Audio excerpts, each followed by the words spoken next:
அப்பா அப்பா ஏய் என்னப்பா? அப்பா கருப்பு பணத்தெல்லாம் மீட்டு நம்ம அக்கவுண்ட்ல போட்டாங்களாப்பா.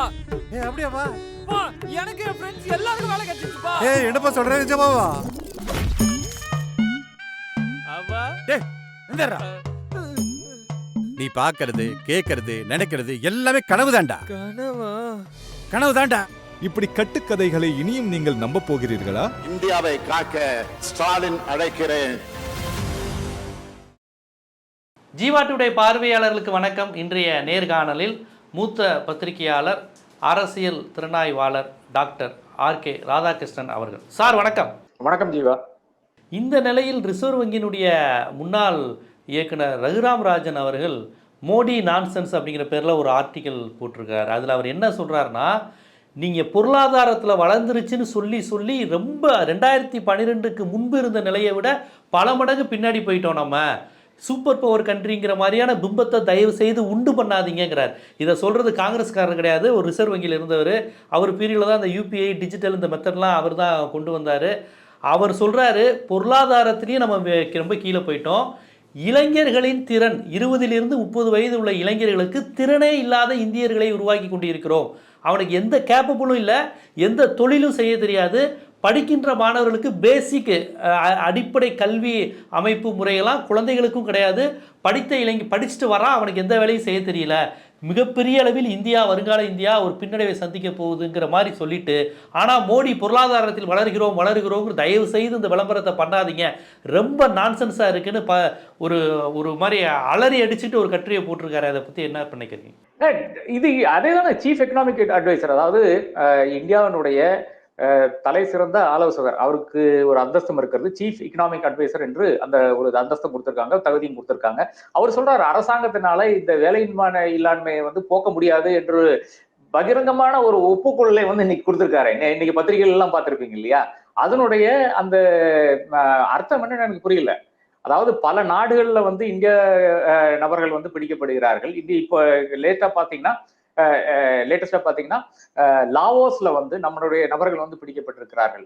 என்னை பொறுத்தவரை பல இடங்கள்ல நம்ம ஆளுகள் என்ன சொல்லி கொண்டிருக்கிறார்கள் பாத்தீங்கன்னா, இப்போ வியட்நாமுக்கும் லாவோஸுக்கும் கம்போடியாவுக்கும் தயவுசெய்து இது ஊடகம் மூலமா நான் சொல்லிடுறேன், தயவு செய்து போயிடாதீங்க, கையெடுத்து கும்பிடுறேன். என்னால் இருக்கிற டிராபிகிங் பாத்தீங்கன்னா இங்கதான் நடந்து கொண்டிருக்கிறது. வியட்நாம்ல வேலை, உங்களுக்கு $1000 கொடுத்துறேன். கம்போடியா, லாவோஸ், இந்த 3 இடங்களுக்கு தயவு செய்து போகாதீங்க. ஏனென்றால் அங்க போனீங்கன்னா துன்புறுத்துறாங்க, அடிக்கிறாங்க, உதைக்கிறாங்க, காசு வர மாட்டேங்குது, சாப்பாடு கூட ஒழுங்கா கிடைக்க மாட்டேங்குது. இதுதான் நிலைமையா இருக்கிறது. அதாவது உங்களுக்கு டெக்னிக்கலா நீங்க குவாலிஃபைடா இருந்தா அது வேற விஷயம். நீங்க இந்த ஷிப்யார்ட்ல ஒர்க் பண்ண போறீங்க, இல்லைன்னா வேற ஃபேக்டரியில ஒர்க் பண்ண போறீங்கன்னு பாத்தீங்கன்னா அது வேற விஷயமா இருக்கிறது. இல்லைன்னா பல தொழிற்சாலைகள் இப்போ வந்திருக்குது இந்தியால, வியட்நாம்ல.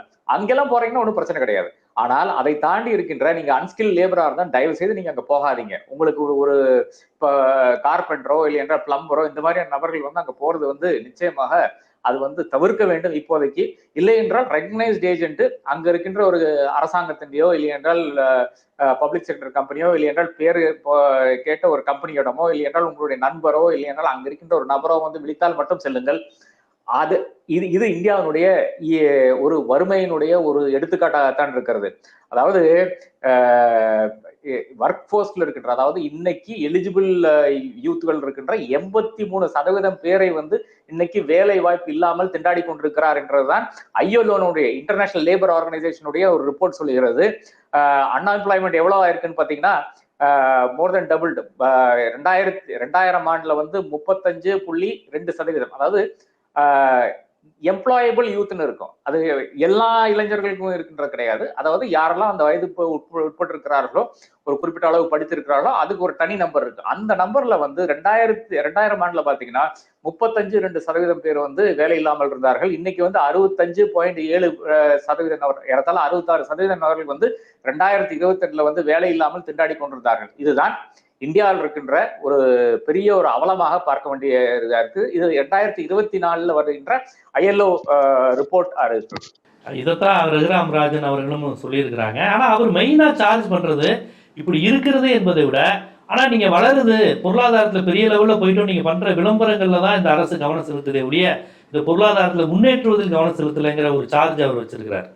அவர் நீங்க இந்த விளம்பரங்கள் கொடுத்துக்கிட்டே இருக்கீங்க, பெரிய லெவலில் வந்துகிட்டு இருக்கு இந்தியான்னு, தயவு செய்து அதை நம்பாதீங்க அதை நம்பாதீங்கன்னு சொல்றாரு. தயவு செய்து நம்பாதீங்க இளைஞர்கள்னு சொல்றாரு. இல்ல நம்ம என்ன இந்த அரசாங்கத்தினுடைய ஒரு பெரிய பிரச்சனைன்னு பாத்தீங்கன்னா எல்லாம் குட் நியூஸ் தான் பத்திரிகையில வந்து கொண்டிருக்க வேண்டும், வேற ஒன்றும் வரக்கூடாது. இன்னைக்கு வந்து இந்த ஒரு கோதி மீடியா இந்தியா டுடேனுடைய ஒரு இது பார்த்தேன், நான் ட்விட்டர்ல பார்த்தேன், எக்ஸ் என்ற அந்த இணையத்துல பார்த்தேன். அது என்னன்னா, மோடி வந்து 35 வருஷம் வந்து பிச்சை எடுத்து வாழ்ந்தாரு, அதுல வந்து அவருக்கு நன்றாக சமைக்க தெரியும், அந்த சமைக்கின்ற அந்த கலை இருக்கு இல்லையா, அதை வந்து எங்களோடு பகிர்ந்து கொண்டார், நீங்கள் இதை கண்டுகளிக்க வேண்டும் என்று சொல்லிட்டு ஏதோ வீடியோ போட்டிருக்கானுங்க. இது எவ்வளவு பெரிய ஒரு அவலம் பாருங்க. அதாவது இவர் வந்து டி வித்த என்று சொல்ற அந்த சமயத்துல வந்து அந்த ரயில்வே ஸ்டேஷனே கிடையாது. இவர் வந்து 35 வருஷம் வந்து நான் வந்து என்னது பிச்சை எடுத்து வாழ்ந்தேன் சொல்ற அந்த சமயத்துல வந்து இவருடைய படம் வந்து ஒயிட் ஹவுஸ்க்கு முன்னாலேயும் ஈஃபில் டவருக்கு முன்னாலேயும் இருக்கின்ற அந்த படங்கள் இருக்கிறது. இவருக்கு வந்து எம்ஏ என்டையர் பொலிட்டிக்கல் சயின்ஸ்ல வந்து படிச்சேங்கிறாரு, ஒரு கிளாஸ்மேட் கிடையாது. அது வந்து அது கேட்டு அந்த யூனிவர்சிட்டியில போய் ஒரு மனு போட்டதுக்கே வந்து அந்த அதாவது அந்த யூனிவர்சிட்டியில போட்டாங்க, அது கிடைக்கவில்லை. அப்புறம் கோர்ட்டுக்கு போறாங்க. கோர்ட்டுக்கு போனது காரணத்துக்காக அவரை வந்து அவர் மேல வந்து இது பண்றாங்க. கெஜ்ரிவால் தானே அதை क्वेश्चन பண்ணது. கெஜ்ரிவால் தானே அதான் அவருக்கு எதிராக வந்து கேஸ் போடுறாங்க. கெஜ்ரிவால் மட்டும் கிடையாது, மற்ற நபர்கள் இருந்தார்கள். அப்ப முழுக்க எல்லாத்துலயும் போய் அதுல இருந்து நம்ம அரசாங்கத்துக்கு வருவோம். இது பர்சனல் லைஃப்ல இருக்கின்ற விஷயமா இருக்கிறது. கல்யாணம் பண்ணவில்லை என்று அபிடவிட்ல சொன்ன ஒரு மனிதர் அதன் பிறகு வந்து கல்யாணம் ஆயிடுச்சு என்று ஒத்துக்கொள்கிறார். இப்போ வந்து மோடிகா பரிவாரன்னு சொல்லிட்டு தன்னுடைய அந்த பரிவார் என்பது இந்தியாவில் இருக்கின்ற அனைவரும் பரிவாராமா, ஆனால் சொந்தங்களை வந்து பரிவாராக ஏன் ஏற்றுக்கொள்ள மாட்டேங்கிறார் என்று எனக்கு தெரியவில்லை. அப்போ அதுல இது பர்சனல் லைஃப். இனி அரசாங்கத்துக்கு வருவோம். 2016 நவம்பர்ல வந்து டிமானிட்டைசேஷன் கொண்டு வர்றாங்க. இன்று வரை, அதாவது இன்னைக்கு வந்து நாம் வந்து 10:57 இருக்கோம், 11 மணி வைத்துக் கொள்ளலாம், 27ஆம் தேதி மார்ச்ல இருக்கும். இதுவரை 2024 இதுவரை அரசாங்கத்தில் இருக்கின்ற இல்லையானால் பாஜகவை சார்ந்த எவனாச்சும் ஒருத்தன் ஒத்துக்கிறானா இந்த மாதிரி டிமானிட்டைசேஷன் பெரிய தவறு என்று எவனாச்சும் சொல்லியிருக்கானா? ஆர்பிஐ சொல்லியிருக்கிறது. எவனாச்சும் சொல்லியிருக்கானா? அரசாங்கத்தில் இருக்கிறவர். இவ்வளவு பெரிய ஒரு மோசடி நம்ம மேல நடந்துச்சு டிமானிட்டைசேஷன் என்ற பேர்ல, பண மதிப்பிழப்பு என்ற பேர்ல. அதாவது கள்ளப்பணம் போயிடும், கருப்பணம் போயிடும், தினம் பிடிச்சிட்டு இருக்காங்க. கள்ளப்பணம் கருப்பணம் பிடிச்சிட்டு இருக்காங்க. பிஜேபி காரணத்தை பிடிச்சானுங்க, நேற்று பிடிச்சானுங்கல்ல. அப்போ என்னை பொறுத்தளவுல வந்து அனைத்திலும் போய் எல்லாத்திலையும் போய்ன்றதான். அதன் பிறகு வந்து ஜிஎஸ்டி பார்த்தோம். ஜிஎஸ்டி வந்து ஃபிளாட் இம்ப்ளிமெண்டேஷன் ஆஃப் ஜிஎஸ்டினால இருக்கின்ற கோயம்புத்தூர்ல இருக்கின்ற அத்தனை கடைகளும் வந்து பூட்டிடுச்சு. இருக்கிற ஸ்மால் குறு சிறு நிறுவனங்களை அனைத்தும் பூட்டி விட்டாரு. அப்போ அதன் பிறகு வந்து ஒத்துக்கொண்டார்களா? ஜிஎஸ்டி வந்து ரொம்ப மோசமா போயிடுச்சுங்க, நாங்க அதை வந்து மாற்றம் ஒத்துக்கொண்டாங்களா? கிடையாது. அப்போ ஒவ்வொரு விஷயம் எடுத்து பாருங்க. கோவிட் டெத்ஸ் 500,000 டெத்ஸ் அப்படின்னு சொல்றாங்க இந்தியால மினிமமா. அதாவது 500,000 ஆளுங்க, 5 லட்சம் பேர் செத்து போனதாக சொல்லுகிறார்கள். ஒத்துக்கொண்டார்களா? யாருக்கு மேல வந்து ஆக்ஷன் எடுத்தாங்க? யாரெல்லாம் அதை பத்தி எழுதினார்களோ பேசினார்களோ அவங்க மேல எல்லாம் கேஸ் பாஞ்சிச்சு. டேனிஷ் அலி என்ற நபர் வந்து அவர் அதாவது மயானங்கள்ல எரிக்க இடம் இல்லை, புதைக்க இடம் இல்லை, கங்கா கரையில வந்து கங்காக்குள்ளாலையும் கங்கா கரையிலும் வந்து எத்தனை படங்களை வந்து அப்படியே வீசி எரிஞ்சிட்டு போனாங்கிறதெல்லாம் படம் எடுத்துக்கொண்டு டேனிஷ் அலி மட்டும் கிடையாது, பாக்கி பல நபர்களும் செய்தார்கள். இதனால வந்து டேனிஷ் அலியை வந்து ஆப்கானிஸ்தான்ல அந்த தாலிபான்கள் போட்ட போது பிரதமர் ஒரு இரங்கல் செய்தியோட கொடுக்கவில்லை. அரசாங்கத்திலிருந்து அதிகாரபூர்வமாக ஒரு இரங்கல் செய்தி வந்துச்சா?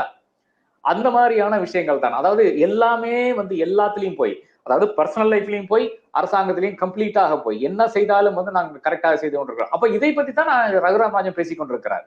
இதுதான் பிரச்சனை. இந்தியாவுடைய தலையாய பிரச்சனை என்பது என்னன்னு பாத்தீங்கன்னா, first you have to accept there is a problem. ஒரு பிரச்சனை இருக்கு என்று நீங்கள் ஒத்துக்கொள்ள வேண்டும். அப்பதான் அந்த பிரச்சனைக்கு ஒரு தீர்வாக ஏதாச்சும் செய்ய முடியும். இந்தியாவில் இருக்கிற நம்முடைய தலையாய பிரச்சனை என்னன்னு பாத்தீங்கன்னா, ஒரு பிரச்சனை இருக்கிறதாவே நாம் வந்து பாதிக்கிறதே கிடையாது. வேலை வாய்ப்பின்மை அதெல்லாம் ஒண்ணும் கிடையாதுப்பா, இது வறுமை அதெல்லாம் ஒண்ணும் கிடையாதுப்பா, மக்கள் வந்து செத்து கொண்டிருக்கிறார்கள் இந்த காரணத்துக்காக அந்த காரணத்துக்காக, ஜாதி பிரச்சனை, மத பிரச்சனை, இது மாதிரியான பிரச்சனைகள் வந்து வளர்ந்து கொண்டே அப்படியெல்லாம் ஒண்ணும் கிடையாதுப்பா. இஸ்லாமியர்கள் எல்லாம் சூப்பரா இருக்காங்கப்பா அப்படின்னு உணர்த்துகின்ற ஒரு நாட்டில் நாம் வந்து, அரசாங்கம் உணர்த்துகின்ற ஒரு நாட்டில் வந்து நாம் வந்து இன்னைக்கு வாழ்ந்து கொண்டிருக்கிறோம். இன்னையும் இது பேசுற கூட நமக்கு அதிகாரம் வந்து நம்மள இருந்து எப்ப எடுத்து போவாங்கன்னு பாத்தீங்கன்னா, அந்த பிஐபியினுடைய ஃபேக்ட் செக் யூனிட் என்று வந்து வரப்போகுது. அது வந்த உடனே அடுத்ததாக என்ன பண்ணுவாங்கன்னு சொன்னீங்கன்னா, இல்ல நீங்க சொல்றது ஆர்கே சொல்றது எல்லாமே போய், அதனால ஆர்கே சொல்றது எல்லாமே ஒரு யூடியூப் சேனல்லையும் வர வேண்டாம் சொன்னா, வரக்கூடாதுன்னு சொன்னா மேட்டர் முடிஞ்சு போச்சு இல்லையா? அதுதான் அடுத்தது, அதுதான் வரப்போகுது. இதை பத்தி பேச இருக்கின்ற அந்த உரிமையை வந்து எடுக்க போறாங்க. இதுதான் இந்தியாவுடைய இன்றைய நிலையா இருக்கு.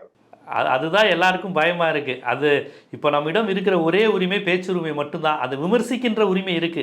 அந்த ஆபத்தை தடுக்கின்ற சக்தி நமக்கு இல்லை. ஆனால் குறைந்தபட்சம் தப்பு நடக்குது அப்படிங்கிறது கான்ஸ்டியூஷன் பார்வையில் இருந்து விமர்சிக்கிற உரிமை உங்களுக்கும் இருக்குது, எனக்கும் இருக்குது. இதுக்கும் ஆப்பு வரப்போகுது அப்படிங்கிற ஒரு எச்சரிக்கையை சொல்கிறீங்க. அதுக்கப்புறம் என்ன நடக்க போகுதுன்னே தெரியல. என்னை பொறுத்தவரை வந்து ஜீவா இதெல்லாம் வந்து நாம் எதிர்கொள்ளத்தான் வேண்டும் என்று நான் கருதுகிறேன். என்ன பண்ணுவாங்க, அரெஸ்ட் பண்ணுவாங்க, ஜெயிலில் கொண்டு போடுவாங்க. ஜெயிலில் போட்டால் நம்மளை மாதிரி நபர்களுக்கு என்ன பிரச்சனைன்னு பார்த்தீங்கன்னா, நம்ம கொஞ்சம் சொகுசு வாழ்க்கை ஆயிடுச்சு, ஏசில எல்லாம் உட்காந்து பழகிட்டோம். ஆனால் என்னுடைய ஒரு நண்பர் வந்து ஜெயிலில் இருந்த ஒரு நபர் தேவையில்லாமல் ஒரு காரணமும் இல்லாம ஜெயிலில் முடிச்சு போட்டாங்க, பல மாதங்கள் போட்டாங்க. அவங்க சொன்ன ஒரு விஷயம் என்னன்னு தெரியுமா? நான் சொன்னேன் எல்லாமே தாங்கிக்கலாங்க, ஆனா அந்த லெட்ரின் தான் கொஞ்சம் பிரச்சனையா இருக்கு. ஏன்னா அது ஃபர்ஸ்ட் காலங்காத்தாலேயே எந்திரிச்சு போய் நிக்கணும், அந்த மாதிரியான பிரச்சனைகள். அவங்க என்ன ஒரே ஒரு வார்த்தை என்கிட்ட சொன்னாங்க, பழகிடும் அப்படின்னாங்க.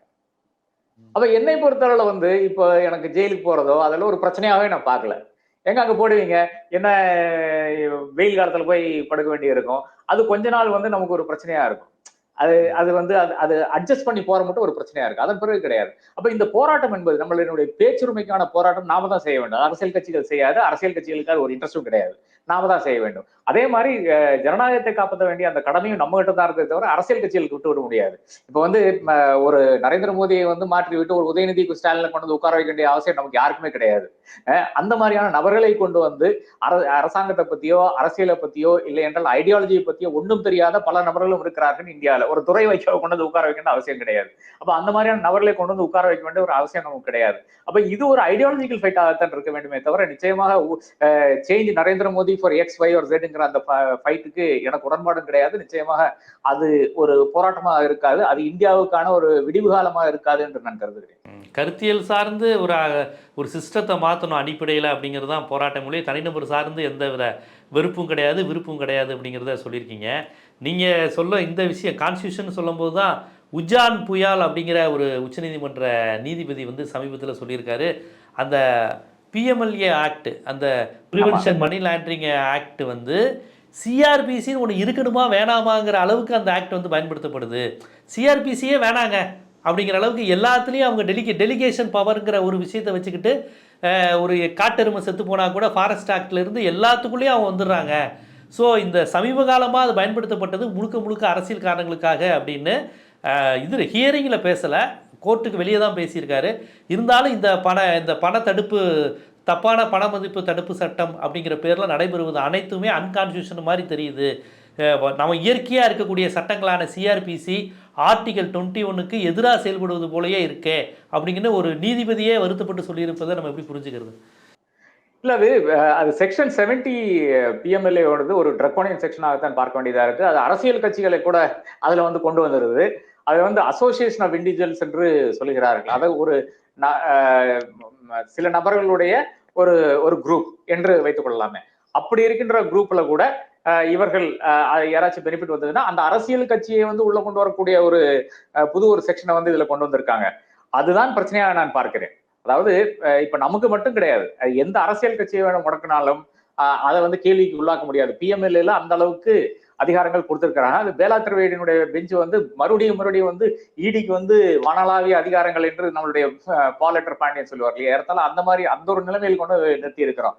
அதாவது ஒரு இன்வெஸ்டிகேஷன் ஏஜென்சி வந்து யாருக்கு வேணாலும் யாரை வேணாலும் என்று வேணாலும் சிறைபிடிக்கலாம், எத்தனை காலம் வேணாலும் உள்ளே வைத்துக் கொள்ளலாம், ஒரு சார்ஜ் ஷீட் தாக்கல் செய்ய வேண்டிய அவசியம் கிடையாது, ஒரு சார்ஜ் இருக்க வேண்டிய அவசியம் கிடையாது என்ற நிலை வந்து ஹிட்லருடைய ஜெர்மனியில தான் இருந்தது தவிர வேற உலகத்துல எங்கேயுமே இருக்கு. அப்கோர்ஸ் கொண்டனமா பேல இருந்தது, அமெரிக்காரன் பண்ணிட்டு இருந்தான். அது அமெரிக்காரன் வந்து தன்னுடைய சிட்டிசன் மேல பண்ணல, அவன் வந்து ஆப்கானிஸ்தான்ல இருந்து ஈரான்ல இருந்து ஈராக்ல இருந்து பிடிச்சி வந்த நபர்களுக்கு தான் அது பண்ணான். ஆனா இந்தியாவில வந்து தான் முதல் கட்டமாக உலகத்துக்கே உணர்த்துற மாதிரி ஒரு பெரிய ஒரு ஸ்கேம் என்றே கூறுவோம், அந்த மாதிரி ஒரு லா கொண்டு வந்து இந்திய பிரஜைகளுக்கு எதிராக வந்து இது வந்து இயக்கி கொண்டிருக்கிறார்கள். இது மிக வருந்தக்கூடிய கண்டனத்துக்கு உரிய ஒரு விஷயமாகத்தான் இருக்கிறது. அதை தாண்டி நாம் இப்போ ஒன்றும் செய்ய முடியாது. ஏனென்றால் இது வந்து அரசாங்கத்தை சார்ந்த விஷயம். நிச்சயமாக பாராளுமன்றம் தான் எனக்கு ஒரு முடிவு எடுக்க வேண்டும். சுப்ரீம் கோர்ட் ஒன்றும் செய்யறதாகவே நமக்கு தெரியவில்லை. அந்த ஒரு தருணத்தில் தான் நம்ம வந்து இப்போ அடுத்த ஒரு அரசியல் மாற்றம் இருந்தால் மட்டும்தான் இந்த மாதிரியான விஷயங்கள் கூட டேக்கப் ஆக முடியும். அதாவது எக்ஸ்ட்ரீம் போய் நின்றுட்டோம் நான் இப்போ. அதாவது அரசாங்கத்துக்கு எதிராக என்று கிடையாது, குறிப்பிட்ட நபர்களுக்கு எதிராக என்று கிடையாது.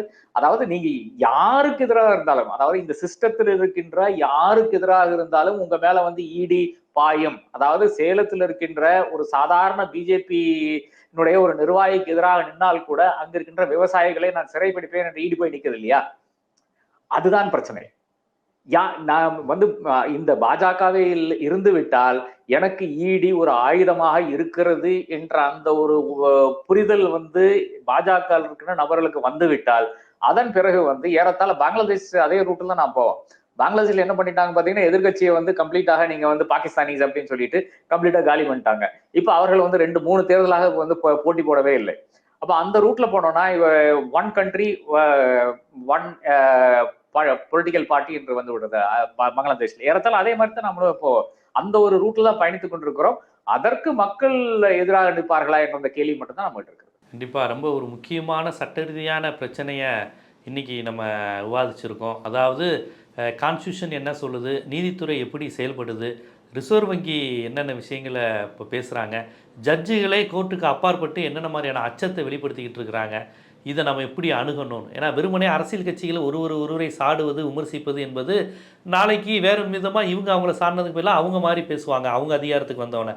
ஆனால் இது போன்ற அதை தாண்டி இன்டலெக்சுவல் ஃபோரம் என்ன பேசுது, கான்ஸ்டியூஷன் என்ன பேசுது, கல்வியாளர்கள் மத்தியில் ஜனநாயக சக்திகள் மத்தியில் என்ன மாதிரியான விவாதங்கள் நடைபெறுகிறது என்பதை ரொம்ப விரிவாகவும் நுட்பமாகவும் உங்களுக்குரிய படிப்பினைகள் மற்றும் படிப்புடனும் ரொம்ப மக்களுக்கு ஜீவா டுடே பார்வையாளர்களுக்கு எடுத்து வச்சிங்க.